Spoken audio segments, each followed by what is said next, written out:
Very welcome to JE classes मेड परिवार। Hello student, मेरा नाम है प्रीति परिहार और आप हमारे साथ पढ़ रहे हैं बेसिक सिग्नल एंड सिस्टम।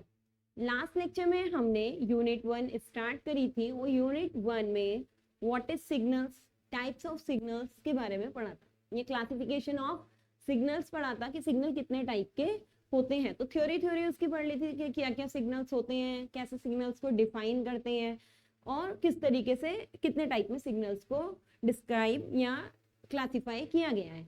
अब ये चीज बताई थी कि कुछ सिग्नल्स जैसे लीनियर तो नहीं, वो सिस्टम में बताए थे, हमने बताया था कंटिन्यूअस, डिसकंटिन्यूअस, डिटर्मिनिस्टिक या रैंडम सिग्नल।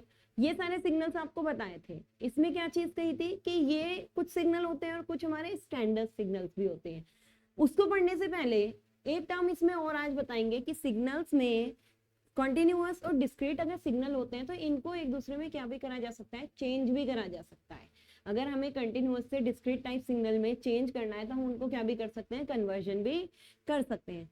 तो आगे सिग्नल्स की तरफ और बढ़ने से पहले कि हम स्टैंडर्ड और क्या सिग्नल होता है या उन स्टैंडर्ड सिग्नल में भी कितने एक्शन परफॉर्म कर सकते हैं, उससे पहले हम क्या करेंगे, मैथमेटिकल कन्वर्जन और करेंगे या कन्वर्जन करेंगे किसका, कंटिन्यूअस टाइम सिग्नल का डिस्क्रीट टाइप सिग्नल में।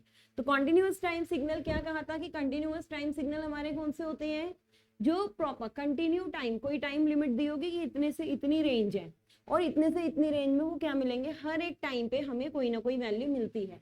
रिप्रेजेंटेशन उसकी क्या कहा था कि x t is equals to t. यहाँ पे जो एक्स टी है, ये एक्स टी तो क्या बताए थे, डिपेंडेंट वेरिएबल। ये एक्स टी वाली टर्म थी, कौन से वेरिएबल थे ये, डिपेंडेंट वेरिएबल। और टी टर्म हमने क्या कही थी, इंडिपेंडेंट। ये चीज बताई थी। ऐसे ही अगर डिस्क्रीट टाइम सिस्टम है, डिस्क्रीट टाइप सिस्टम क्या कहा था, एक्स टी की जगह अब नंबर पे हमने डिस्क्रीट में क्या देखा था कि जो वैल्यू आउटपुट में मिल रही थी वो क्या मिल रहा था। अगर हम सैम्पलिंग करते हैं, सैम्पलिंग के थ्रू कोई स्विच लगा देते हैं मान लो, और स्विच को जिस इंस्टेंट पे ओपन करेंगे उसी इंस्टेंट पे हमें क्या मिलती थी, क्लोज करेंगे उसी इंस्टेंट पे हमें क्या मिलती थी, वैल्यू मिलती थी। ओपन कर देते थे फिर आउटपुट पे कुछ नहीं मिलता। तो इस तरीके से समझने की कोशिश करी थी। तो x n is equals to n, इस तरीके से बोल सकते हैं, या एन टी एस लिख लो, x N T S is equals to N T S, इस तरीके से भी इसे लिख सकते हैं। तो एन यहाँ नंबर की टर्म में हो गया कि हमें जिस जिस नंबर की हम वैल्यू रखेंगे सिर्फ उसी उसी टर्म पे हमें क्या मिलेगा, आउटपुट मिलेगा। तो एक तरीका है बस ये दिखाने का कि x n is equals to n या एक्सएन इज इक्वल्स टू जो भी आउटपुट पे हमें शो करना है, एनटीएस शो करना है, एनटीएस। ये तो हमारे सिग्नल थे कौन से, टाइम सिग्नल। क्योंकि यहाँ पर हम जो भी बात कर रहे थे वो किसके टर्म में हम यहाँ पर बात कर रहे थे, हम यहाँ टाइम की टर्म में बात कर रहे थे। टाइम की टर्म में कैसे, अगर हम वैल्यू दिखा रहे थे डिपेंडेंट की या वैल्यू दिखा रहे थे इंडिपेंडेंट की, दोनों की टर्म में हम क्या कह रहे थे कि दोनों ही क्या है, टाइम सिग्नल है। एक्स एक्सिस से जो वैल्यू लेंगे वो क्या लेंगे, हॉरिजॉन्टल एक्सिस पे टी लेंगे, और वाई एक्सिस पे इसका क्या आएगा, जिसपे डिपेंड कर रहे हैं, डिपेंडेंट वैल्यू आएगी जो टी पे क्या कर रहे हैं, डिपेंड कर रहे हैं। तो ये टाइम डोमेन में यूज कराता है, इसलिए कौन से सिग्नल थे, टाइम सिग्नल का, चाहे कंटिन्यूअस हो या डिसकंटिन्यूअस हो। हम इसे कौन से डोमेन में भी कर सकते हैं, फ्रीक्वेंसी डोमेन में भी। तो अगर हम यहाँ बात टाइम की रेस्पेक्ट में ना करके किसी रेस्पेक्ट में करें, फ्रीक्वेंसी की रेस्पेक्ट में, एफ भी लिख सकते हैं और ओमेगा भी लिख सकते हैं। ओमेगा हमारी एंगुलर फ्रीक्वेंसी होती है। तो अगर फ्रीक्वेंसी रेस्पेक्ट में हम आउटपुट ले रहे हैं, डिपेंडेंट हो या इंडिपेंडेंट हो वेरिएबल, हम किसकी टर्म में बात कर रहे हैं, फ्रीक्वेंसी की टर्म में, तब वो हमारे सिग्नल कौन से सिग्नल बन जाते हैं, फ्रीक्वेंसी सिग्नल हो जाते हैं। जैसे अगर यहाँ हम एक्स टी ना कह के क्या कहें, x omega is equals to omega अगर कह दे, तो यहाँ omega is equals to 2 pi f होता है। तो एफ के टर्म में भी हम यहाँ बात कर सकते हैं कि अगर एफ के टर्म में यहाँ पे क्या हो रही हो, अगर बात हो रही हो, तो ये वाले जो सिग्नल होते हैं, ये सिग्नल हमारे कौन से होते हैं, फ्रीक्वेंसी डोमेन के सिग्नल होते हैं। तो जैसे यहाँ पे कॉन्टिन्यूअस टाइम सिग्नल उसे बोल दिया था, सीटीएस भी बोल देते हैं शॉर्टकट में कभी कभार, ऐसे इसे क्या बोल देते हैं, कंटिन्यूअस फ्रीक्वेंसी सिग्नल, जिसमें ये वाला हो जाता है डिपेंडेंट, सेम चीज, और ये वाला हमारा क्या हो जाता है, इंडिपेंडेंट। तो ये कंटिन्यूअस कौन से है, फ्रीक्वेंसी, ये कंटिन्यूअस हमारा क्या हो गया, इंडिपेंडेंट। ये डिपेंडेंट, ये इंडिपेंडेंट, किसमें, कंटिन्यूअस फ्रीक्वेंसी में। अब यहीं पर यहाँ हम एंटी भी लिख सकते हैं इस तरीके से, एंटी इस तरीके से भी लिख सकते हैं। ऐसे अगर यहाँ पर हमें कौन से बताने हैं, कंटिन्यूअस इंडिपेंडेंट। अगर हम इंडिपेंडेंट की बात करें तो इंडिपेंडेंट में बस यहाँ क्या टर्म आ जाएगी, एन ओमेगा। तो एन ओमेगा की टर्म में अगर हम यहाँ बात कर रहे हैं तो एन ओमेगा जो भी वैल्यू आउटपुट में, या एन ओमेगा स्क्वायर लिखो, एन ओमेगा क्यू, कोई भी, अभी हमने आउटपुट कुछ नहीं लिख रहे, सिर्फ इंडिपेंडेंट वैल्यू बता दी कि एन ओमेगा किसी पे डिपेंड नहीं कर रहा, लेकिन एन ओमेगा की वैल्यू रखने के बाद ये एक्स एन ओमेगा इस एन ओमेगा पे क्या करता है, डिपेंड करता है। तो इसलिए ये वाले हो जाते हैं डिपेंडेंट वेरिएबल, ये हो जाता है इंडिपेंडेंट। अगर फ्रीक्वेंसी पे डिपेंड कर रहे हैं तो फ्रीक्वेंसी सिग्नल, टाइम पे डिपेंड कर रहे हैं तो time signal, continuous time, discrete time, continuous frequency, discrete frequency. ठीक है, तो ये टू टाइप्स के हमारे क्या होते हैं, सिग्नल्स होते हैं। ये यहाँ पे अभी क्यों रिवाइज कराएं, क्योंकि हम क्या करेंगे, टाइम सिग्नल को, कंटिन्यूअस टाइम सिग्नल को डिस्क्रीट टाइम सिग्नल में चेंज करेंगे। हमारे मोस्टली सिलेबस में जो हम पढ़ेंगे टाइम सिग्नल ही पढ़ते हैं, कहीं कहीं पे अगर फ्रीक्वेंसी आ जाते हैं, वरना टाइम सिग्नल। तो ये है हमारा mathematical conversion of continuous time signal into discrete time signal, या नॉर्मल इसे बुक्स वगैरह में कहीं पे अगर लिखा होगा तो ये भी लिख सकते हैं, conversion of continuous time signal into discrete time signal. Different different बहुत सारे न्यूमेरिकल दे रखे होंगे, ये हम एक न्यूमेरिकल ले लेते हैं, एक दो बता देंगे, उसके बाद आप जो भी आपकी बुक्स में एग्जाम्पल दिए होंगे उन्हें सॉल्व करके देख लेना। इस तरीके से क्वेश्चन दिया होगा, टाइम सिग्नल कंटिन्यूअस को किस में चेंज करना है, डिस्क्रीट में। तो क्या देंगे, एक्स टी की टर्म में वैल्यू देंगे और एक्स एन की टर्म में वैल्यू हमें क्या करनी होगी, फाइंड आउट करनी होगी। तो ये दे रखा है एक्स टी इजिकल्स टू ए की power minus 0.2 T F S हमें दिया हुआ है, हमें क्या दिया है, फ्रीक्वेंसी दी है, क्या दे रखी है, फ्रीक्वेंसी दे रखी है। अब लेकिन यही चीज हमने जो भी पीछे बात करी थी कि फ्रीक्वेंसी टर्म में यहाँ पे सिग्नल है, लेकिन हम पे तो फ्रीक्वेंसी की टर्म में सिग्नल नहीं है, हम पे सिग्नल कौन से टर्म में है, टाइम की टर्म में है। तो हमें ये एफ की वैल्यू टी में ही चेंज करनी पड़ेगी, हम एफ डायरेक्ट नहीं लिख सकते। पर अभी देख लेते हैं, हाँ हमें एफ एस दिया है कितना, 5 हर्ट्ज, और निकालना लेकिन क्या है, एक्स एन निकालना, इसका मतलब एक्स टी जैसे है ऐसे क्या निकालना है, एक्स एन। तो सबसे पहला स्टेप हमारा क्या होगा, हम क्या कर रहे थे पीछे भी, टी की जगह एन टी रखा था ना, हमने क्या करा, अगर हमें चाहे फ्रीक्वेंसी डोमेन हो या टाइम डोमेन हो, हमें क्या करना पड़ता है, अगर कंटिन्यूअस से डिस्क्रीट में जाते हैं तो टी की जगह एन टी रखते हैं, टी की जगह एन टी, ओमेगा की जगह एन ओमेगा। यही स्टेप है, यही सेम हमें कन्वर्जन में करना है। क्या करना है हमें कन्वर्जन में, put T equals to N T, T S दे रखा है तो एन टी एस लिख लो, ठीक है, जो भी वैल्यू यहाँ पे दे रखे हैं। टी इजिकल्स टू हमें कितना लिखना है, एन टी यहाँ पर पुट करना है इस वाले में, ठीक है, और टी की वैल्यू निकाल के, टी की हमें जो वैल्यू दे रखी है वो टी की दे रखी होगी, टी की नहीं दी होगी तो फ्रीक्वेंसी दी होगी, फ्रीक्वेंसी से टी में चेंज करो और टी की वैल्यू को यहाँ क्या कर दो, पुट कर दो। पहले हमें क्या करना है, टी की जगह एन टी रखना है, फिर कैपिटल टी की वैल्यू यहाँ पर क्या कर देनी है, पुट कर देनी है, जिससे हमारा किसकी वैल्यू निकल जाएगी, एक्सएन की वैल्यू यहाँ पर फाइंड आउट हो जाएगी। तो बस यही हमें क्या करना है, टी की जगह कितना रखना है, एन टी रखना है, टी की जगह हम क्या रखेंगे, यहाँ एन टी रखेंगे, तो टी की जगह एन टी रख दो, टी की जगह यहाँ पर क्या रख दो, एन टी रख दो इस वाली वैल्यू में, ठीक है। अब जब यहाँ एन टी रखेंगे, हमें वैल्यू किसकी फाइंड आउट करनी है, एक्सएन की। एक्सएन इज इक्वल्स टू, ये स्टेप है, एक्सएन इज इक्वल्स टू कैसे फाइंड आउट होगा, जो एक्स टी दिया है उसकी वैल्यू में टी की जगह एन टी रख दो।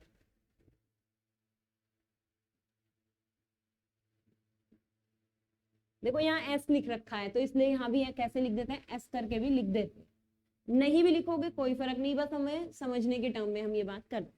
अब हम पे टीएस नहीं है, यहाँ पर हम पे क्या वैल्यू है, एनटीएस है, इसमें हम पे क्या वैल्यू नहीं है, टीएस की वैल्यू नहीं है। तो टीएस की वैल्यू हम कैसे फाइंड आउट कर सकते हैं, एफएस से हम टीएस की वैल्यू फाइंड आउट कर सकते हैं। F is equals to 1 upon t, यहाँ पे वैल्यू होती है, तो t is equals to 1 by f हम यहाँ पर लिख सकते हैं, तो टी इज इक्वल्स टू क्या है, 1 बाय एफ। एफ कितना यहाँ पे दिया है, 1 upon 5, t is equals to यहाँ पे क्या आएगा 0.2। तो हम पे यहाँ किसकी वैल्यू आ गई 1/5 0.2 t की वैल्यू आ गई। इस t की वैल्यू को हमें यहाँ पे क्या करना है, पुट करना है। तो E is equals to 0.2 n 0.2। ये हम पे यहाँ किसकी वैल्यू आ गई, t की वैल्यू यहाँ पर हमारी आ गई। तो t की वैल्यू हमने यहाँ पर कितनी लिख दी, चाहे हम 0.2 इसे लिखें या 1/5 डायरेक्ट लिखनी है तो 1/5 भी इसे हम लिख सकते हैं। तो E is equals to minus 4, ये हमारा xn की वैल्यू हो गई। तो इस तरीके से हम कौन से सिग्नल को कौन से सिग्नल में चेंज कर सकते हैं, टाइम सिग्नल को डिस्क्रीट टाइम सिग्नल में चेंज कर सकते हैं। अब t किससे रिप्लेस हो गया, n से रिप्लेस हो गया है। यहाँ पर चाहे 1/5 लिख लेते हैं, चाहे 0.2, एंड में भी हमारा यही आना है। तो ये हमारा किससे किस में चेंज हो गया, कंटिन्यूअस से डिस्क्रीट टाइम सिग्नल में चेंज हो गया। ठीक है, ये तरीका है करने का, ये नोट कर लेना आप। फिर इसके बाद हम क्या करते हैं, एक और एग्जाम्पल यहाँ पर करके देखते हैं। ठीक, ये नोट कर लिया है, जल्दी जल्दी इसे नोट कर लेना।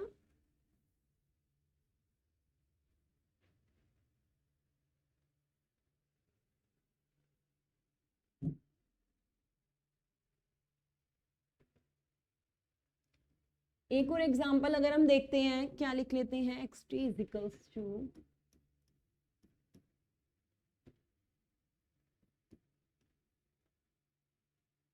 cos 100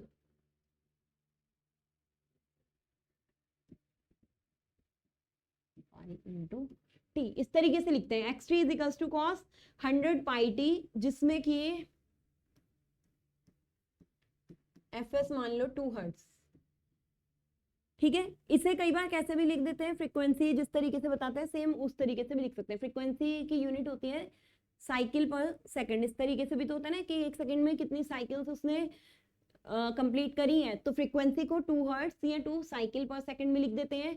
और यहाँ पर बेसिक सिग्नल एंड सिस्टम में साइकिल्स को सैंपल्स भी लिख देते हैं। तो यहाँ पर fs इजिकल्स टू क्या भी लिखा आ सकता है, 2 सैंपल पर सेकंड भी यहाँ पर लिख सकते हैं। तो भी कंफ्यूज नहीं होना है, उसमें भी हमें पता लग जाएगा क्या दी हुई है, फ्रीक्वेंसी यहाँ पे दी गई है। सेम चीज फिर से यहाँ क्या रखी है, फाइंड xn। xn निकालने के लिए यहाँ पर कहा है फाइंड xn। तो क्या करना है, t की जगह NTS cos 100 पाई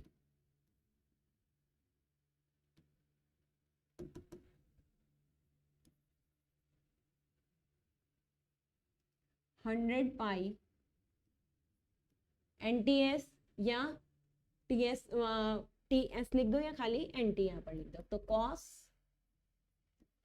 100 पाई n, t की वैल्यू यहाँ पर कितनी आएगी, यहाँ से t इज इक्वल्स टू 1/2 ये लिख सकते हैं। t is equals to 1/f और f is equals to 2 hertz. तो ये वैल्यू हो गई, यहाँ से कितना आ गया, cos 2 से 100 को क्या कर सकते हैं, कट कर सकते हैं। एंगल के अंदर ही तो है सारा, ये cos के आगे, बाहर से नहीं है, ब्रैकेट के अंदर है। तो 2 को 100 से कट करा, पाई n। तो ये आ गई हमारी xn की वैल्यू। तो ये एक तरीका है किससे कन्वर्जन करने का, continuous time signal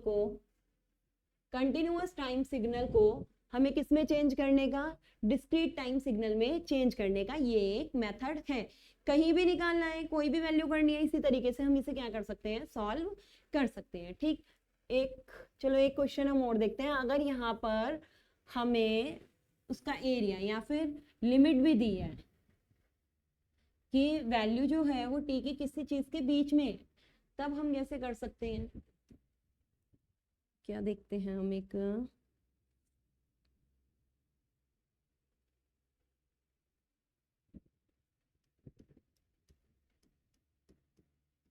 xt is equals to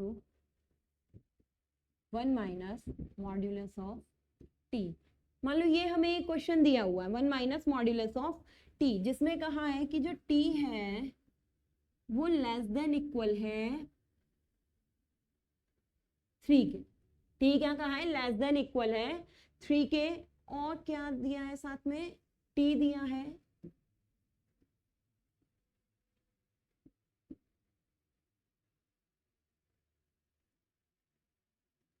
4 second. ठीक है, और क्या कहा है, xn फाइंड आउट करो।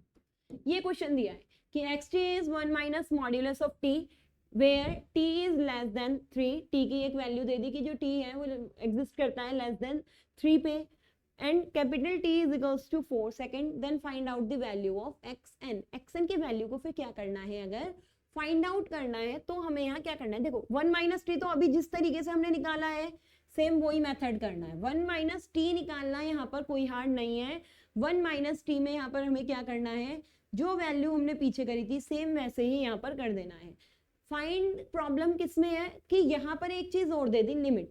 अगर तुम t की वैल्यू लेस देन 3 यहाँ पर किसमें है, टाइम डोमेन में है, तो हमें नीचे भी तो टाइम डोमेन का मतलब डिस्क्रीट टाइप करना है, यहाँ पे कॉन्टिन्यूअस टाइम में है, हमें इसे किस में करना है, डिस्क्रीट टाइप में करना है। तो डिस्क्रीट टाइप में करने के लिए हमें यहाँ पर क्या चीज करनी पड़ेगी, इसकी वैल्यू क्या रखनी पड़ेगी।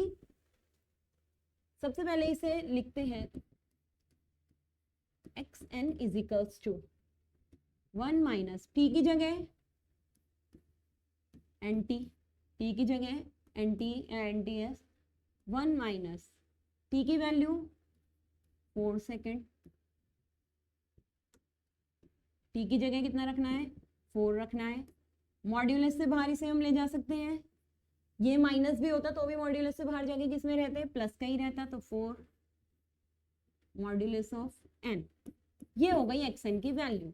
कब, अगर हमें मान लो इस मॉड्यूलस की रेंज नहीं दी होती कि कितनी इसकी रेंज निकालने के लिए हम इसमें क्या करते हैं, सबसे पहले ये t की जगह रखनी तो यही वैल्यू है, t की जगह हमें क्या रखना है, NTS ही पुट करना है। लेकिन जो NTS होती है इसकी रेंज होती है कि हाँ कहाँ से कहाँ तक ये वैल्यू मिलेगी। तो इसे लिखने का क्या तरीका होता है, t की जगह NTS लेस देन 3। तो हमें सेम यही लिखना है कि t में यहाँ जो NTS की वैल्यू है वो लेस देन कितने के है, लेस देन इक्वल लिखा है तो लेस देन इक्वल लिख लो। लेस देन इक्वल कितने के है, 3 के है। लेकिन ये ग्रेटर देन और इक्वल भी किसके होती है, लेस देन इक्वल 3 के है। तो जस्ट इसका अपोजिट, मॉड्यूलस में क्या होता है, जो नेगेटिव वैल्यू या पॉजिटिव वैल्यू होती है वो बिल्कुल क्या होती है, सेम होती है। तो इसलिए 3 के जस्ट अपोजिट -3 आया। तो जितनी पॉजिटिव में इसकी t की रेंज है सेम उतनी ही किसमें, नेगेटिव में भी यहाँ पर हमने लिख ली। तो t जितना मतलब t3 से अगर लेस और इक्वल है तो -3 से भी इक्वल और क्या होगा, ग्रेटर होगा। इस तरीके से बस हमें यहाँ पर लिखना है, t की जगह NTS और 3 की यहाँ भी लिमिट और यहाँ भी लिमिट। नेक्स्ट, यहाँ पर हमें जो वैल्यू निकालनी है वो किसकी रखनी है, n की टर्म में ही तो निकालनी है। टाइम को तो यहाँ से हटाना है और TS वैसे भी हमें दिया हुआ है। तो t हमें यहाँ पर कितना दे रखा है, 4 सेकेंड। तो यहाँ पर हमें t दिया है 4।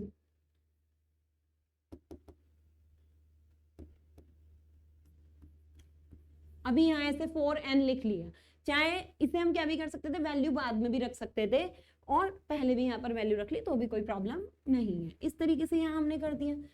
अब ये जो लिमिट आ गई ये तो किसकी आई, 4n, लेकिन हमें निकालनी किसकी वैल्यू है, n की वैल्यू निकालनी है। तो n को यहाँ से 4 को हटाना है। अगर n 4 से हटाओगे तो n यहाँ पर इसके साथ किस में है, मल्टीप्लाई में है ना। 4n इज लेस देन और ग्रेटर देन इक्वल टू 3 है। अगर n निकालेंगे कि n फिर किससे लेस और ग्रेटर होगा तो क्या करना पड़ेगा, n को डिवाइड में ले जाना पड़ेगा, जो भी लिमिट होगी उसके।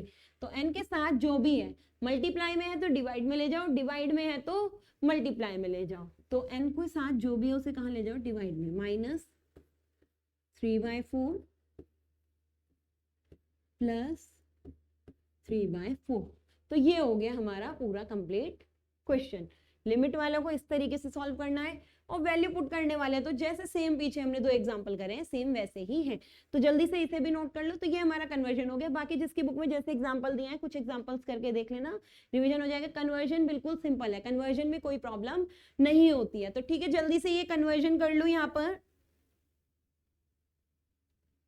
ठीक है, हमने t की वैल्यू ले ली। ये चीज याद रखना, अगर मान लो t की जगह किसी को यहाँ पर t की जगह अगर f दिया होता, मान लो f होता 4 सेकेंड, अगर यहाँ t की जगह f होता तो t हो जाता 1/4। तो यहाँ पर 1/4 आता, फिर 4 डिवाइड में होता, मल्टीप्लाई में चला जाता, फिर यहाँ 12 आता। तो ये चीज ध्यान रखना है, डिवाइड में है तो मल्टीप्लाई में, मल्टीप्लाई में है तो डिवाइड में। इसे जल्दी से नोट करें। फिर हम क्या करेंगे, नेक्स्ट चीज ट्रांसफॉर्मेशन पढ़ेंगे। इसके बाद हम ट्रांसफॉर्मेशन ऑफ डिपेंडेंट या इंडिपेंडेंट वेरिएबल पढ़ेंगे। वैसे अगर हम सिलेबस में देखें तो सिलेबस में आपके क्या लिखा होगा, ट्रांसफॉर्मेशन ऑफ इंडिपेंडेंट वेरिएबल लिखा होगा, लेकिन हमें दोनों ही यहाँ पर पढ़ने पड़ते हैं। पहले डिपेंडेंट समझने पड़ते हैं, थोड़ा सा अगर डिपेंडेंट के बारे में समझ लेंगे फिर हम किसका पढ़ लेंगे, इंडिपेंडेंट का भी पढ़ लेंगे। कहीं कहीं पे ट्रांसफॉर्मेशन लिखा होगा, कहीं पे क्या लिखा होगा, कन्वर्जन लिखा होगा, तो दोनों सेम चीज है। सिलेबस में जो लिखा है ये वर्ड ट्रांसफॉर्मेशन लिखा है, तो इसलिए हम किसके तरफ से तुम्हें समझाना है, क्या बता के, ट्रांसफॉर्मेशन। नेक्स्ट है ट्रांसफॉर्मेशन ऑफ द वेरिएबल्स, कि अगर हमें डिपेंडेंट वेरिएबल है चाहे इंडिपेंडेंट वेरिएबल है, उसमें अगर कोई चेंज करके एक वैल्यू दी है पहले से डिपेंडेंट की मान लो या इंडिपेंडेंट की, और कहा गया है कि अगर ये इज इक्वल्स टू ये होता, तब इसमें एक्सट्री में डिपेंडेंट में क्या चेंज आएगा। ठीक है, अगर हमारा डिपेंडेंट वेरिएबल में कुछ चेंज कर दें, इंडिपेंडेंट वेरिएबल में कुछ चेंज कर दें, तो किस तरीके से जो पहले वाली वैल्यू होती है वो बदलती है। ऑपरेशंस भी बोल सकते हैं, ट्रांसफॉर्मेशन बोल दो ऑफ वेरिएबल्स, या operation on continuous time system, या operations on discrete time system. के डिस्क्रीट टाइम सिस्टम और कंटिन्यूअस टाइम सिग्नल में हम क्या क्या ऑपरेशंस कर सकते हैं, किस तरीके से उनकी वैल्यूज को चेंज कर सकते हैं। तो पहले हम कौन से पढ़ते हैं, डिपेंडेंट पढ़ते हैं, और फिर हम कौन से देखेंगे, इंडिपेंडेंट देखेंगे। ठीक है, पहले हम देखते हैं डिपेंडेंट और फिर इसके बाद हम कौन से देखेंगे, इंडिपेंडेंट देखेंगे। तो फर्स्ट यहाँ पर आता है स्केलिंग। खाली स्केलिंग लिख दो, या हम क्या भी लिख सकते हैं यहाँ पर, एम्पलीट्यूड स्केलिंग भी इसको लिख सकते हैं।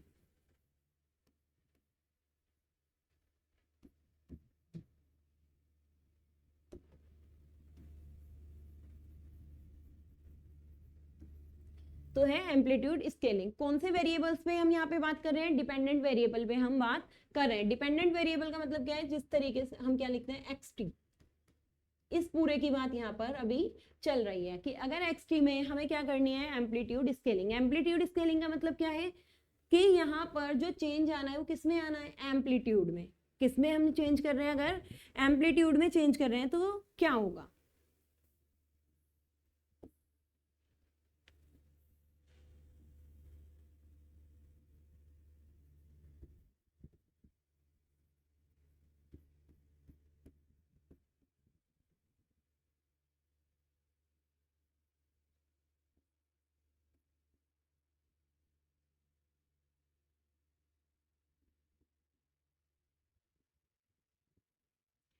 ये हमें कोई फिगर यहाँ पर दी हुई है, अगर ये क्वेश्चन है, यहाँ पर एक्सटी में इस तरीके से वैल्यू दी गई है। ठीक है, एक्सटी और टी के वर्सेस है, इसका मतलब कौन से कंटिन्यूअस टाइम में ये दे रखा है, और क्या करना है, क्या इन्होंने कहा है कि एम्पलीट्यूड स्केलिंग करनी है। और एम्पलीट्यूड स्केलिंग में क्या वैल्यू चेंज करने को लिए कहा है कि अब जो आउटपुट आना चाहिए, आउटपुट हमारा कितना आना चाहिए, 3 ऑफ एक्सटी,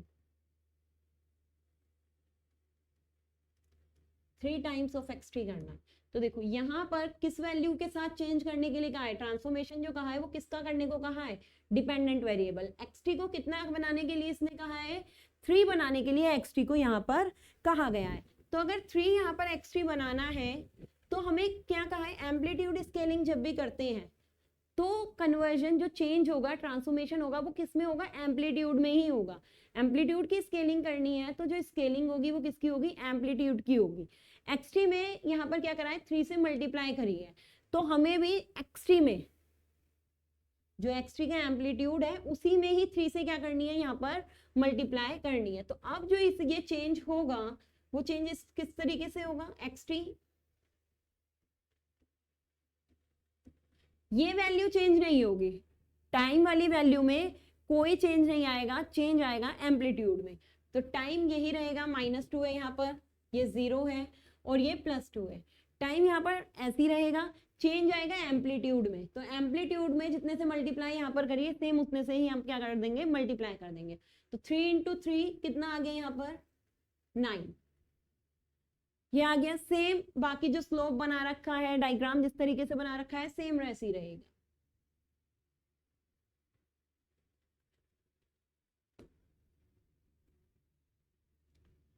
इस तरीके से एम्पलीट्यूड स्केलिंग यहाँ पर हो जाते हैं डिपेंडेंट वेरिएबल की। ठीक, अगर आप स्लोप की वैल्यू निकालें, या यहाँ पर हमें ये क्या दिख रहा है, ट्राइंगल दिख रहा है, यहाँ पर जो स्ट्रक्चर है वो किसकी है, ट्राइंगल की है। तो अगर हमें ये चेक करना है कि ये सेम है या नहीं, अगर स्केलिंग करने के बाद भी हम क्या चीज यहाँ पर देखते हैं कि किसमें अंतर नहीं आता है, एरिया में कोई चेंज नहीं आता है। जितना एरिया इसका होगा स्केलिंग करने के बाद भी उतना ही एरिया हमारा किसका निकलेगा, इस वाले पोर्शन का सेम उतना ही एरिया निकलता है। तो एम्पलीट्यूड स्केलिंग में क्या चीज हमें पता है कि अगर हम एरिया कैलकुलेट करें, अगर स्केलिंग हमने ठीक करी है तो यहाँ पर एरिया क्या निकलेगा, सेम निकलेगा। अब यहाँ पर ट्राइंगल का एरिया का क्या फॉर्मूला होता है, 1/4 बेस इंटू हाइट। तो 1/4 अगर इसका निकालें हम 1/4 बेस, यहाँ पर टोटल कितना हो गया, 2 यहाँ 2 यहाँ 4 इनटू कितनी है यहाँ पर हाइट 3, तो 3 यहाँ पर एरिया आ जाएगा। और यहाँ पर 1/2, तो 2 इंटू 2 6, यहाँ पर कितना एरिया आ गया, 6 आ गया। यहाँ पर अगर बात करें half into base into height, base यहाँ पर कितना है, सेम बेस है 4 इंटू हाइट कितनी है 9, तो 2 इंटू 2 9 2 18। तो यहाँ पर हमें क्या दिख रहा है, देखो यहाँ पर भी एरिया 6 है, यहाँ पर भी 3 की स्केलिंग यहाँ पर हमने करी है ना, तो सेम स्केलिंग एरिया में कर दो, 6 इंटू 3 कितना आ गया 18। इसका मतलब एरिया में कोई चेंज नहीं, जितने की स्केलिंग होनी है एरिया में भी उतने की ही मल्टीप्लाई करके सेम वही वैल्यू आ जाएगी। इससे हमें पता लग जाएगा कि स्केलिंग हमने कैसी करी है, बिल्कुल ठीक करी है। स्केलिंग यहाँ पर हमने कैसे कर रखी है, ठीक कर रखी है। कैसे हमें पता लगेगा, जो डिपेंडेंट वेरिएबल पहले दिया हुआ है उसका एरिया निकाल लेंगे, फिर जिसमें हमें ट्रांसफॉर्मेशन करना है उसका एरिया हम निकाल लेंगे। उसका एरिया निकालने के बाद जितने की भी स्केलिंग हुई है, मल्टीप्लाई हुआ है तो मल्टीप्लाई, डिवाइड हुआ है तो जो डिवाइड, वो सेम एरिया के साथ करेंगे। अगर एरिया एग्जैक्टली सेम आता है तो इससे पता लग जाता है स्केलिंग कैसी हुई है, सेम। यहाँ 6 आया, 6 की 3 में मल्टीप्लाई कर दी, यहाँ पर हमारा कितना आ गया 18। तो इससे हमें पता लगता है कि स्केलिंग क्या हो रखी है यहाँ पर हमारी, ठीक। तो ये कौन सा है हमारा, amplitude scaling of dependent variable. Next है एम्पलीट्यूड रिवर्सल।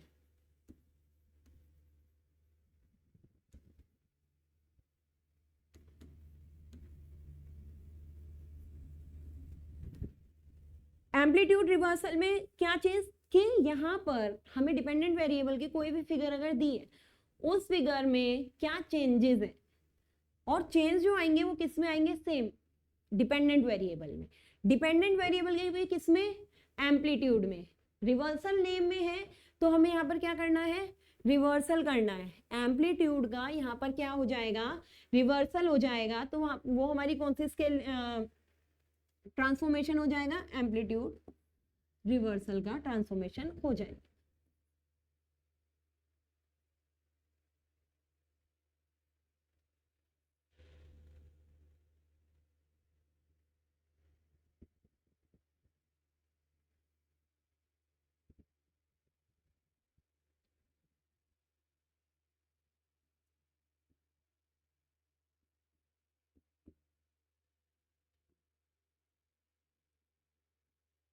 इस तरीके से हमें फिगर दी हुई है और कहा है इस एक्स का हमें क्या करना है, एम्पलीट्यूड रिवर्सल करना है। तो अगर इस एक्स का हमें क्या करना है, एम्पलीट्यूड रिवर्सल। एम्पलीट्यूड रिवर्सल का क्या मीनिंग है कि जो क्वेश्चन दिया होगा उसमें क्या लिखा होगा, रिवर्सल मतलब जस्ट अपोजिट, माइनस। तो ये वैल्यू एक्स है, तो जो हमें वाई निकालना है वो क्या होगा,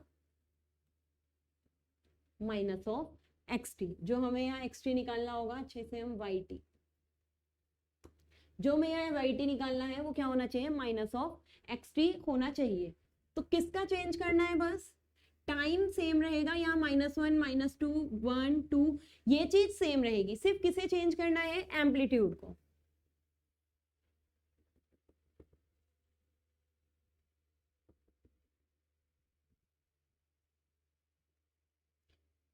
यहाँ पर चेंज किसका करना है, बस एम्पलीट्यूड का चेंज करना है। तो एम्पलीट्यूड का यहाँ पर देख लेते हैं change, T y of T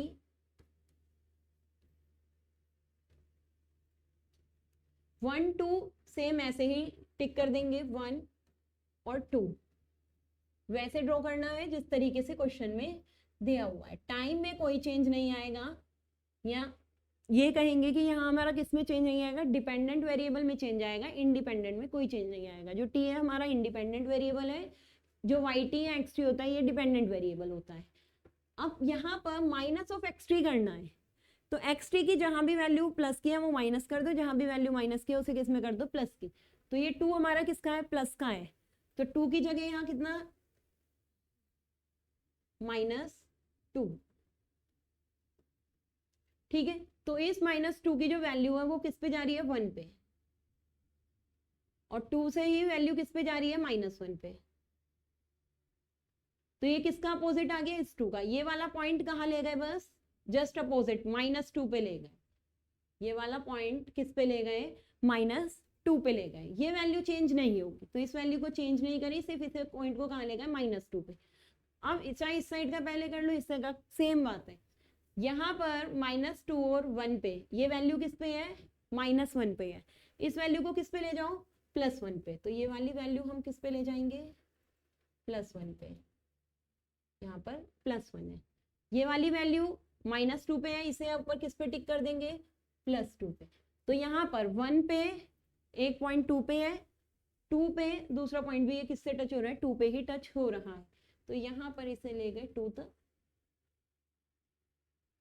तो ये वाला एम्पलीट्यूड रिवर्सल किसका हो गया, इस वाली फिगर का। तो एक्स3 का माइनस ऑफ एक्स3 ये वाली फिगर है। क्या करना है, एम्पलीट्यूड में जो भी वैल्यू है उसका रिवर्स कर देना है।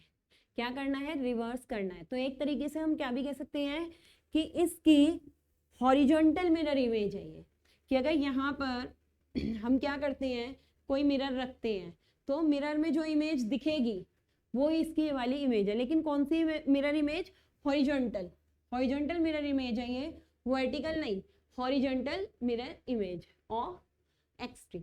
कौन सी वैल्यू हो जाएगी, इमेज रिवर्सल। तो जो इमेज का रिवर्सल करना है वो कौन सी एक्सिस से करना है, हॉरिजॉन्टल एक्सिस के रिवर्स में कर देना है सब कुछ। पॉजिटिव है तो नेगेटिव में, नेगेटिव है तो पॉजिटिव में। तो ये हमारा क्या हो गया, एम्पलीट्यूड रिवर्सल। नेक्स्ट है मॉड्यूलस।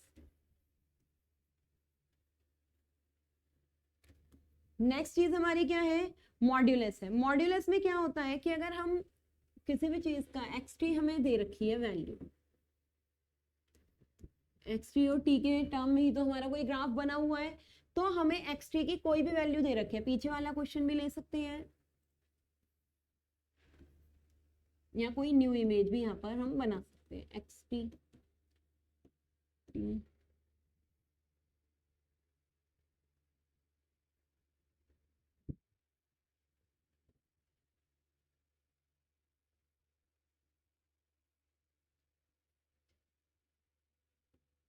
-1 1 2 -2 2 1। इस तरीके से हमें किसकी वैल्यू दे रखी है, x3 की वैल्यू दी है। x3 और t के वर्सेस ग्राफ है, जो इसका एम्पलीट्यूड है वो 2 पे, और ये टाइम की वैल्यू 1 2 -1 और 2। इसका हमें क्या निकालना है, जो इसकी वैल्यू है इसका हमें क्या निकालना है, मॉड्यूलस निकालना है।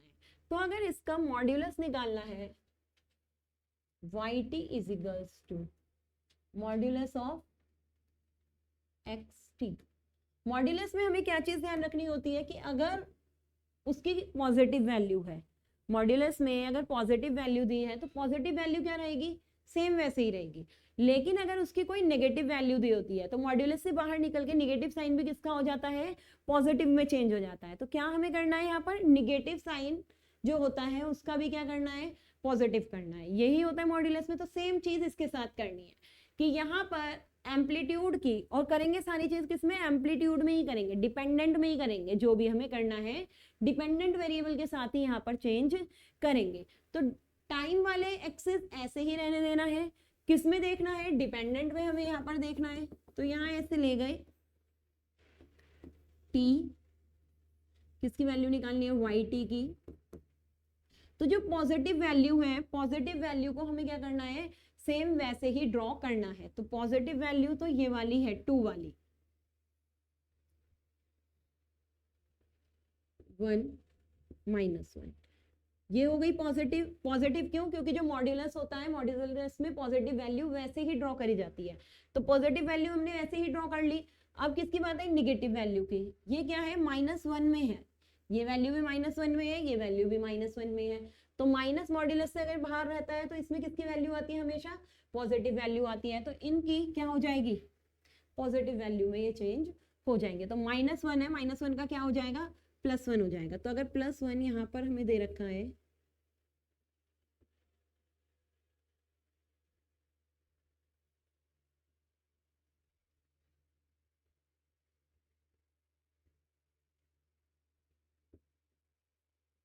इस तरीके से हमारा क्या बन जाएगा? ये मॉड्यूलस ऑफ xt। तो ये आ गया हमारा yt में। क्या करना होता है मॉड्यूलस निकालने के लिए? अगर हमें मॉड्यूलस निकालना है, डिपेंडेंट वेरिएबल का मॉड्यूलस का, t का मॉड्यूलस नहीं कहा, मॉड्यूलस पूरे xt का कहा है। तो मॉड्यूलस निकालने के लिए हमें क्या चेंज करना होता है? Mirror image of negative values. जो भी इमेज में नेगेटिव एम्पलीट्यूड दिया है, xt की जो भी नेगेटिव वैल्यू दी है, सिर्फ उसकी मिरर इमेज बनाएंगे। सिर्फ मिरर इमेज किसकी बनाएंगे? निगेटिव वाली वैल्यू की। जो पॉजिटिव दी होंगी, पॉजिटिव वैल्यू का क्या नहीं बनाना? मिरर इमेज नहीं बनानी। ये हमें किस में करना है? मॉड्यूलस में। अगर मॉड्यूलस दिया है तो मॉड्यूलस के लिए हमें क्या करना है? निगेटिव वैल्यूज को ड्रॉ करना है, निगेटिव वैल्यूज का हमें मिरर इमेज बनानी है। और जब भी बात किसकी हम कर रहे हैं, डिपेंडेंट वेरिएबल की करेंगे तो xt की करेंगे, तो हमेशा किसकी मिरर इमेज बनेगी? xt की। xt की मिरर इमेज बनने का मतलब क्या है? हॉरिजॉन्टल एक्सिस की। तो रिवर्सल में पूरे की मिरर इमेज बनती है, मॉड्यूलस में जो निगेटिव वैल्यू होगा, निगेटिव वैल्यू की क्या बनेगी? मिरर इमेज यहाँ पर बनेगी। नेक्स्ट है एडिशन और subtraction.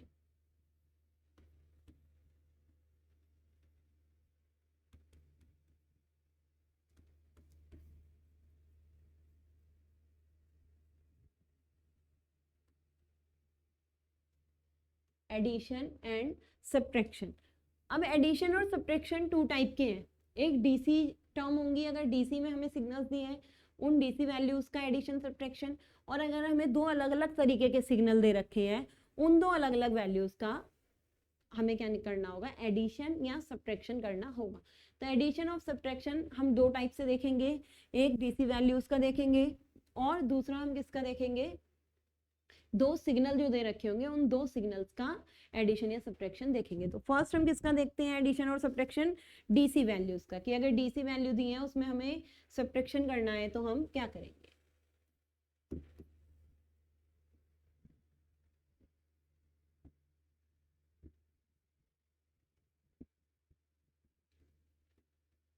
xt is equals to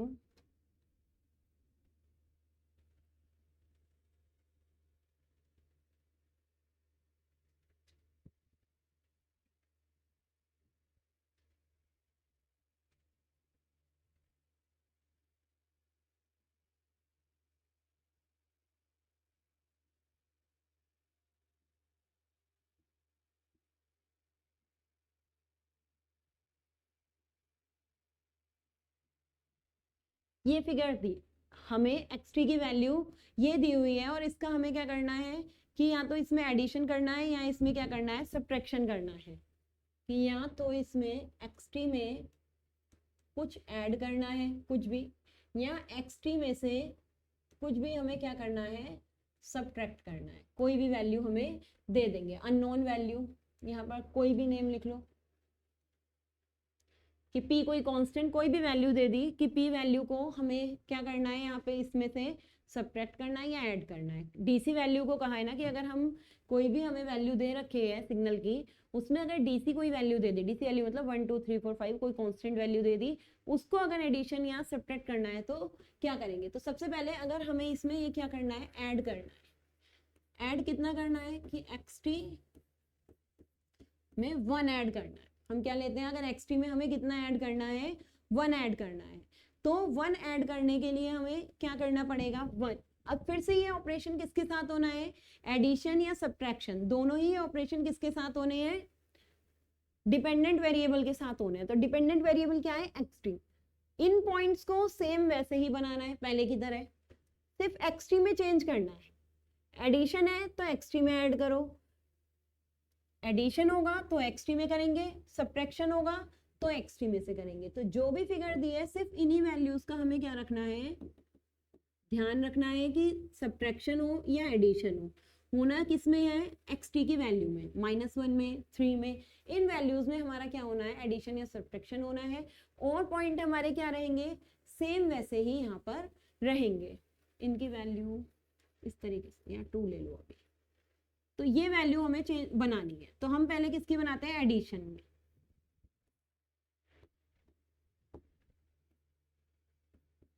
अगर ऐड कर रहे हैं तो ऐड करने में चीज क्या होगी, इंक्रीज होगी।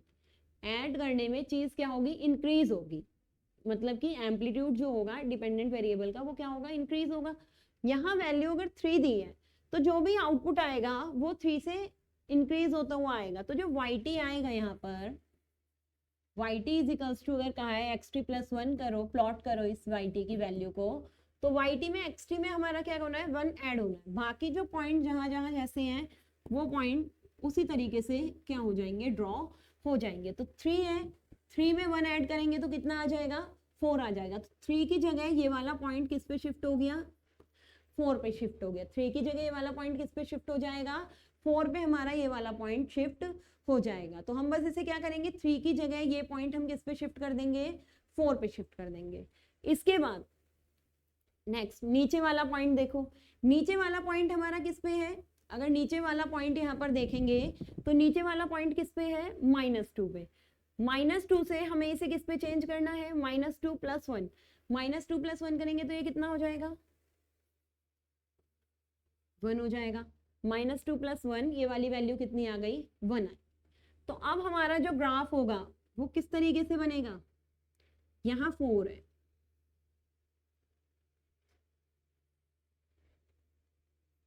ये हो गया यहाँ पर, ये 4 की वैल्यू हमने बना दी कि 3 से ये वाली वैल्यू हमारी किस पे चली गई, 4 पे चली गई। फिर नेक्स्ट ये जो पॉइंट है ये शिफ्ट हुआ है ना, कि इसकी जो ये वैल्यू 0 पे थी, 0 से ये वाली वैल्यू कहाँ चली जाएगी, -1, और -2 से वाली वैल्यू कहाँ चली जाएगी, -1। तो -2 से ये कहाँ चली गई, -1, और -1 से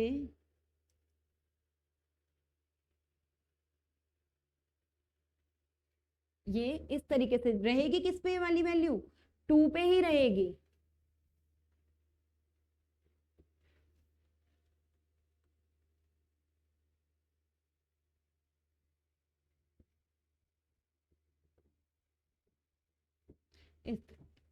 तो ग्राफ बस हमारा क्या हुआ है, शिफ्ट हुआ है।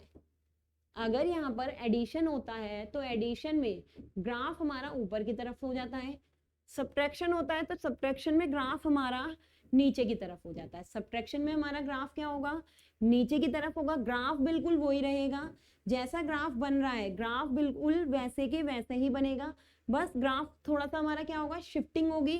अगर एडिशन हो रहा है तो ग्राफ हमारा ऊपर की तरफ शिफ्ट होगा, सब्ट्रैक्शन हो रहा है तो ग्राफ हमारा नीचे की तरफ शिफ्ट हो जाएगा। तो ये वैल्यू बस इस तरीके से ड्रॉ हो जाए। पहले वैल्यू ऐसे मिल रही थी तो ये 0 पे था, 0 से ऊपर की तरफ शिफ्ट हो गया, 0 से 1 में शिफ्ट हो गया, 1 की शिफ्टिंग हुई है तो 0 से 1 शिफ्ट हुआ है। ये 1 1 वाली वैल्यू, ये -2 था, -2 से 1 पे शिफ्ट हुआ है। इसलिए यहाँ अगर 1 करते तो तब ये वैल्यू समझ में नहीं आती, इसलिए -2 की जगह यहाँ पर क्या करा, -1 की जगह 1, उससे एग्जैक्टली इमेज समझ में आ गई। अब इसी वाले को अगर सब्ट्रैक्शन करना है सेम इसी इमेज का, इसी इमेज में हमें yt इज इक्वल्स टू, अब क्या निकाल के बताना है, xt -1, कि xt में से अब क्या चेंज करना है, क्या घटाना है, अगर 1 माइनस करना है और yt की वैल्यू निकालनी है, t yt 1 और 2 वहीं पे ही पॉइंट लगा लो, -1 1 2, इस तरीके से हमने ड्रॉ कर लिया, -1 1 2 ऐसे ड्रॉ कर लिया। अब हमें माइनस करना है तो एम्पलीट्यूड में से ही माइनस कर दो, 3 में से 1 माइनस हुआ, कितना आया 2, -2 में -1 हुआ तो कितना आएगा, -3। ये चेंज आ गया। इमेज वैसी की वैसे ही रखनी है, सिर्फ जो एक्सिस उसके टच कर रहे हैं उन एक्सिस को, एम्पलीट्यूड वाले एक्सिस को क्या करना है, उनकी जगह से उतने उतने एंगल से ही माइनस कर देना है। तो यहाँ 1 से माइनस करा 2 आया। अब जो ये वाला पॉइंट ऐड हो रहा है 2 वाला पॉइंट, वो किस पे जाके ऐड हो रहा है, 0 पे। तो 0 में से भी तो -1 करना पड़ेगा, 0 में से -1 करा -1, तो ये वाला पॉइंट कहाँ चला जाएगा, -1 पे चला जाएगा। और 3 से किस पे हो जाएगा, 2 पे। तो 3 से आ गए 2 पे और 2 से जाएंगे किस पे, -1 पे। तो ये वाला पॉइंट हो गया -1 का, ऐसे ही इधर की तरफ हो गया ये वाला पॉइंट हो गया -1 का, -1। तो यहां से अब यहां ना जाके हमारी वैल्यू कैसे आएगी, ये तो बना ट्रायंगल ही है। बस ट्रायंगल क्या हुआ, अब निगेटिव में नीचे की तरफ शिफ्ट होता है, पॉजिटिव में ऊपर की तरफ ग्राफ शिफ्ट हो जाता है। सेम वैसा ही ग्राफ है, ऊपर की तरफ शिफ्ट कर दो जितने ऐड कराए उतना, और निगेटिव होगा तो जितना सब्ट्रैक्ट कराए उतना ही नीचे की तरफ कर दो। तो सब्ट्रैक्ट 1 कराए तो हर चीज नीचे हो जाएगी, 3 में से 1 गया 2, 0 में से 1 गया -1, -2 में से -1 गया -3। तो अब ये -3 वाला पार्ट भी हमें क्या करना है, ड्रॉ करना है।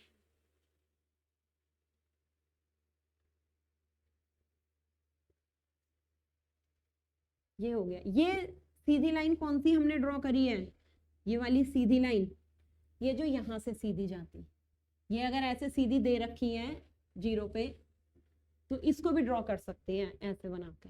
और अगर ये वैल्यू नहीं दे रखी तो इसे ड्रॉ मत करो, यहीं पे छोड़ दो ये, बस इस जगह, और ये यहीं पे ऐड। तो क्या देखा हमने कि सब्ट्रैक्शन में जितने भी पार्ट था वो हर पॉइंट से जितना सब्ट्रैक्ट करा उतना ही नीचे हो गया, लेकिन टी की वैल्यू पे कोई इफेक्ट नहीं पड़ा। 1 2 -1 जहां जहां पे जो जो इमेज बन रही थी, 1 से 2 में ये इमेज बन रही थी तो 1 से 2 में ये ही बनेगी, लेकिन पॉइंट चेंज हो जाएंगे कि पहले वो -2 था ये वाला पॉइंट, तो -1 और हो गया -3। यहाँ ये 0 पे था तो 0 में से -1 हो गया तो -1। ये चीज हमें याद रखनी है। ये क्या है, एडिशन और सब्ट्रैक्शन। व्हेन डीसी वैल्यूज और constant values add and subtract from this signal, जो भी हमें x3 की डिपेंडेंट वेरिएबल की वैल्यू दी है उसमें से जब हमें कोई कांस्टेंट वैल्यू को सब्ट्रैक्ट या एडिशन करना है उस टाइम पे ये ऑपरेशन होता है। और इसमें हमें क्या ध्यान रखना है कि हम अगर ऐड करेंगे तो ग्राफ हमारा ऊपर की तरफ शिफ्ट होगा, हम अगर सब्ट्रैक्ट करेंगे तो ग्राफ हमारा नीचे की तरफ शिफ्ट होगा। ये चीज इसमें हमें क्या रखनी है, ध्यान रखनी है।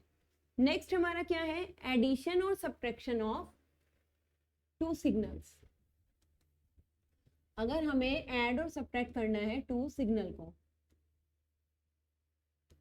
Addition and subtraction of two signals. Two signals का मतलब यहाँ पर किससे है कि अब हमें वैल्यू नहीं देंगे, ऐसे नहीं देंगे कि ऐड करो +1, अब ऐसे देंगे कोई x1t दे दिया और x2t दे दिया। इन्हें ऐड करने के लिए कहेंगे कि yt इज इक्वल्स टू क्या है, x1t प्लस x2t है, ये करके दिखाओ ऐसा ऑपरेशन। तो इसका मतलब क्या है, टू सिग्नल्स का मतलब यहाँ पर क्या हुआ, कोई x1 सिग्नल दे रखा है कोई x2 सिग्नल दे रखा है, इन्हें ऐड या सब्ट्रैक्ट करने के लिए कहेंगे। तो अब यहाँ पर हमें दो अलग अलग इमेज दी होंगी, इमेजों को ही क्या करना है, एडिशन या सब्ट्रैक्शन करना है, इसलिए इन्हें क्या कहा, एडिशन और सब्ट्रैक्शन ऑफ टू वैल्यूज। ठीक है, addition and subtraction of two values. तो इसके क्वेश्चन देख लेते हैं जरा कि कौन कौन से क्वेश्चन सिग्नल्स में एडिशन और सब्ट्रैक्शन में यहाँ पर हम कराते हैं।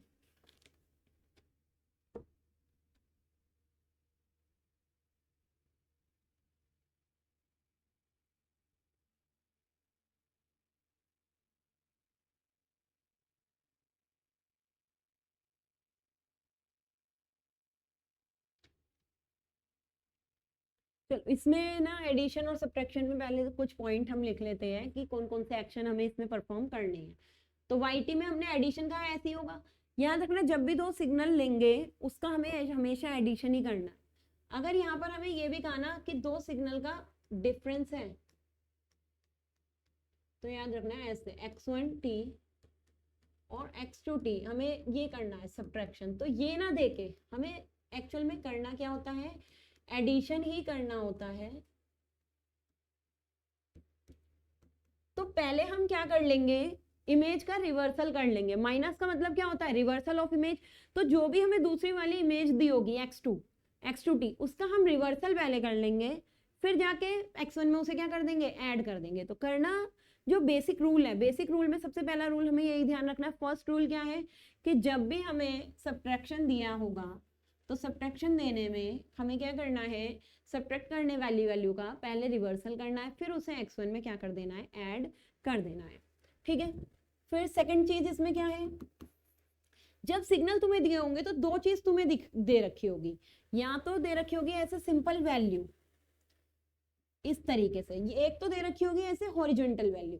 तो हमें उसमें नोट करना है बस कि ये पॉइंट है, इस हॉरिजॉन्टल वैल्यू को कितना पॉइंट, क्या वैल्यू इसकी दे रखी है, ABCD कुछ भी डाल दो यहाँ पर कि कौन सी वैल्यू इसकी दे रखी है, उसको नोट करना है कि हॉरिजॉन्टल में जो एम्पलीट्यूड दिया हुआ है वो कितना दिया हुआ है और कहाँ से कहाँ तक ये वैल्यू दी हुई है। या हमें क्या देंगे, स्लोप देंगे।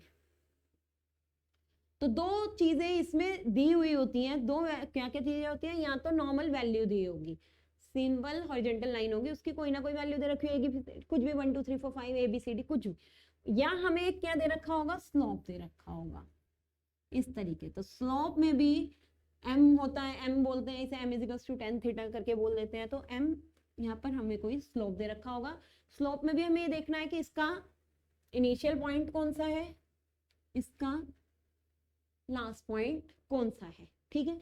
हमें जब भी हम एडिशन और सब्ट्रैक्शन करते हैं, मेन चीज हमें यहाँ क्या याद रखनी है कि ग्राफ जब स्टार्ट करेंगे, एडिशन करना जब स्टार्ट करेंगे, तो ऐसे नहीं करेंगे कि सिग्नल को तोड़ तोड़ के कभी कहीं से एडिशन कर दिया, कभी कहीं से एडिशन कर दिया।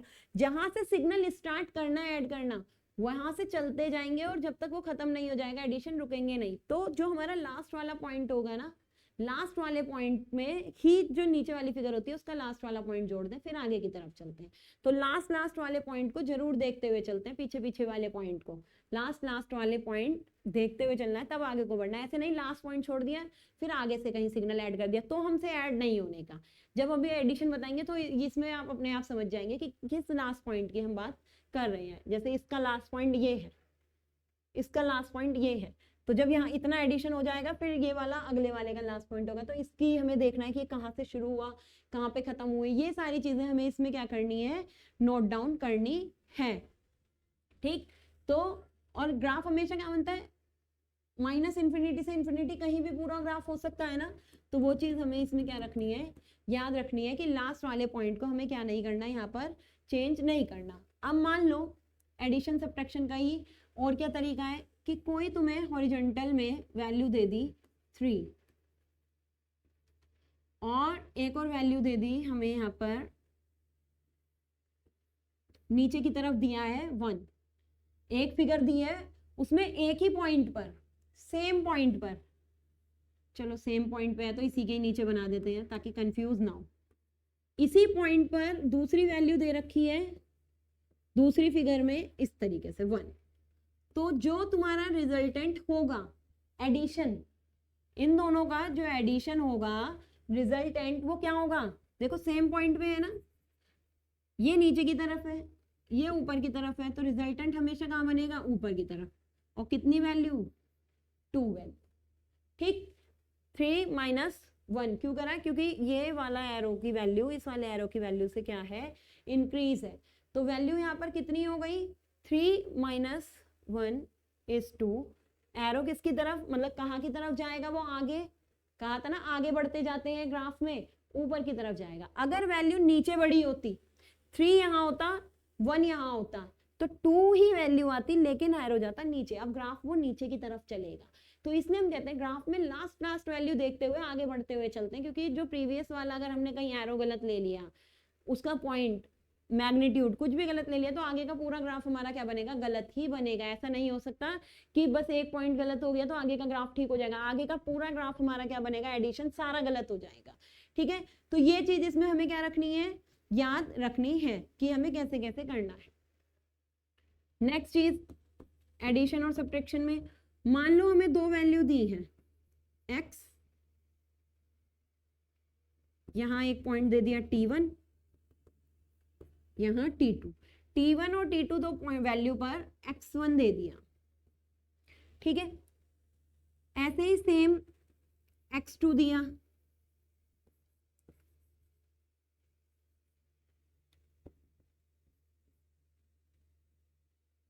t1 और t2 पे, या -x2 दे दिया, मान लो यहाँ x1 दिया और अगला हमें क्या दे दिया, -x2 दे दिया। तो इनका जो रिजल्टेंट होगा वो क्या होगा, एरो देखो सेम पोजीशन में है ना, सेम डायरेक्शन में, अपोजिट डायरेक्शन में होगा तो बताया था कि किसकी तरफ लगेगा, बड़े वाले की तरफ। सेम में t1 पॉइंट पर एक ग्राफ में x1 दे रखा है, t1 पॉइंट पे एक ग्राफ में x2 दे रखा है, t2 पे ऐसे, तो जो लाइन बनेगी वो क्या बनेगी, t1 t2 इनकी तरह। तो पॉइंट हमें मिल गए t1 और t2।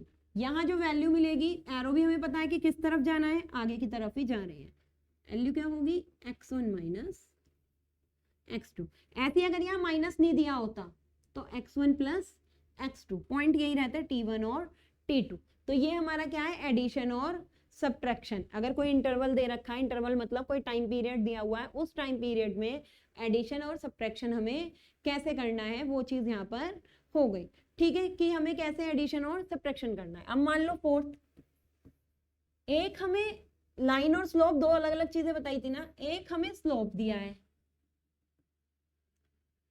t1 टाइम पे, स्लोप की वैल्यू ऐसी लिख लो कि ऐसी स्लोप की वैल्यू, या m लिख लो, कोई भी वैल्यू हम स्लोप की लिख सकते हैं।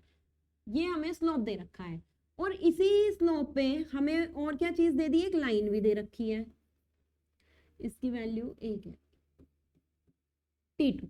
ये t1 और t2 हमें क्या दिया है, t1 t2 टाइम है, और t1 से t2 टाइम पर हमें एक लाइन भी दे रखी है, लाइन मतलब x2 में लाइन दे रखी है, और x1 वाले सिग्नल में स्लोप दे रखा है। अब हमें इसे क्या करना है, एडिशन या सब्ट्रैक्शन करना है अगर, तो हमें क्या चीज करनी है कि t1 यही समय रहेगा पॉइंट, और t2 भी यही समय रहेगा, बस स्लोप लाइन की जगह क्या आएगा, स्लोप आएगा,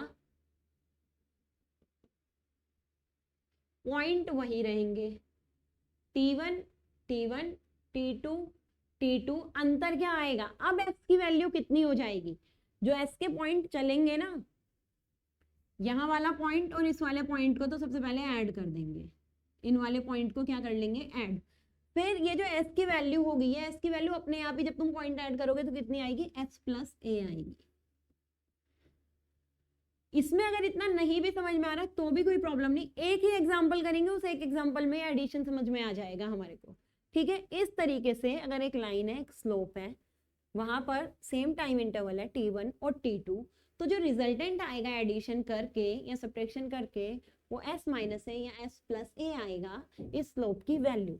इस स्लोप पे ये पॉइंट जो होंगे वो जब हम एक एग्जांपल करेंगे उसमें अपने आप पता लग जाएगा, एडिशन करके ही ये पॉइंट भी हमारे आते हैं। तो ये हमारा क्या है, एक रूल हो गया।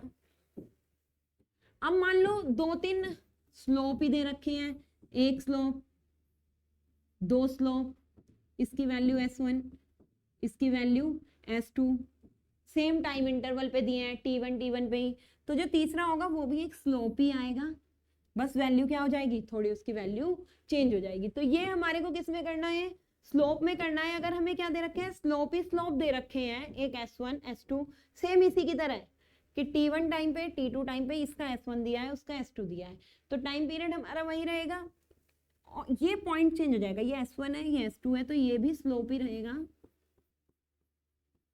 ये वैल्यू आ गई उसी टाइम पीरियड पे। ठीक है, इस तरीके से हम किसका एडिशन या सब्ट्रैक्शन करते हैं, इस तरीके से हम करते हैं कि स्लोप को कैसे जोड़ा या घटाया जाएगा। और इसमें क्या रूल है, स्लोप हो गया, लाइन हो गया, लाइन और स्लोप के बाद